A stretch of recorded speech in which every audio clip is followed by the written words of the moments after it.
ಪ್ರಾಣಿಗಾಗಿ ಏನು ಊಟ ಮಾಡಬೇಕು, ಏನು ಒದ್ದುಕೊಳ್ಳಬೇಕು, ಏನು ಕುಡಿಯಬೇಕು, ಇದ್ರಿಗೋಸ್ಕರ ನೀವು ಚಿಂತೆ ಮಾಡಿಕೊಳ್ಳಬೇಡ್ರಿ. ನೋಡ್ರಿ ಕೆಳಗೆ ಏನ್ ಹೇಳ್ತಾ ಇದ್ದಾನೆ, ಊಟಕ್ಕಿಂತ ಪ್ರಾಣವು ಏನ್ರಿ, ಊಟಕ್ಕಿಂತ ಪ್ರಾಣ ಪ್ರಾಮುಖ್ಯತೆ.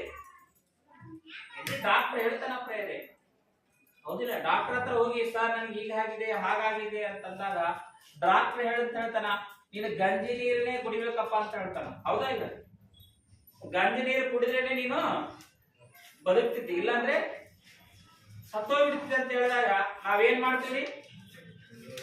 ಸಾಯತನ ಗಂಜಿ ನೀರು ಕುಡ್ತೀವಿ. ಈಗ ಅಣ್ಣನ ಹೇಳ್ದ ಪ್ರೇರೆ, ಮುಖೇಶ್ ಅಂಬಾನಿ ಅವರು 2 ಇಡ್ಲಿ ತಿನ್ಬೇಕಂತೆ, 3 ಇಡ್ಲಿ ತಿಂದ್ರೆ ಸತ್ತೋಗ್ಬಿಡ್ತಾನಂತ. ಎಷ್ಟು ಆಸ್ತಿ ಇದ್ರೆ ಏನ್ ಮಾಡ್ತೀರಿ ಹೇಳಿ?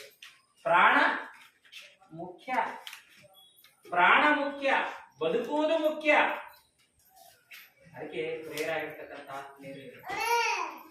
ಊಟಕ್ಕಿಂತ ಪ್ರಾಣವು, ನೋಡಿ ಓದ್ರಿ, ಊಟಕ್ಕಿಂತ ಪ್ರಾಣವು, ಉಡುಪಕ್ಕಿಂತ ದೇಹವು ಮೇಲಾದದ್ದಲ್ಲ.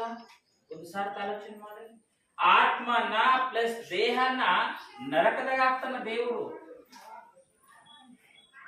ಬೆಲೆ ಉಳಿದು ಇವತ್ತು ಇವೆಲ್ಲ ನಾವು ಅನ್ಕೊಂಡಿದೀವಲ್ಲ, ಇವೆಲ್ಲ ಈ ದೇಹಗೋಸ್ಕರನೆಲ್ಲ ನಾವೆಲ್ಲ ಮಾಡೋದು.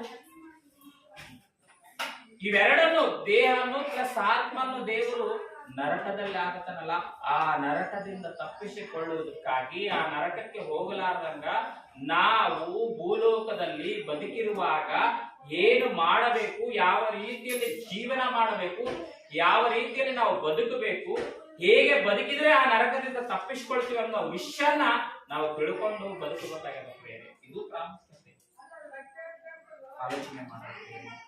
ಯೇಸು ಅವರು ಹೇಳಿದ ಮಾತನ್ನ ನಾವು ತಿಳಿದುಕೊಂಡು ನಮ್ಮ ಹೃದಯದಲ್ಲಿ ಇಟ್ಟುಕೊಂಡು ಆ ಮಾತುಗಳ ಪ್ರಕಾರ ಒಂದು ವೇಳೆ ಬದುಕಿದ್ದೆ ಆದ್ರೆ ನಮ್ಗ ಸ್ವರ್ಗ ಸಿಗ್ತದ ಪ್ರೇರ. ಅದಕ್ಕೆ ಈ ಮಾತುಗಳು ನಮ್ಮ ಆತ್ಮೀಯ ಲಾಭಕ್ಕಾಗಿ ದೇವರ ಆಶೀರ್ವದಿಸಲಿ. ಮತ್ತೆ ಮುಂದೆ ಸಮಯ ಬಹಳ ಆಗಿರೋದ್ರಿಂದ ಮತ್ತೆ ಕರೆಂಟ್ ಇಲ್ಲ.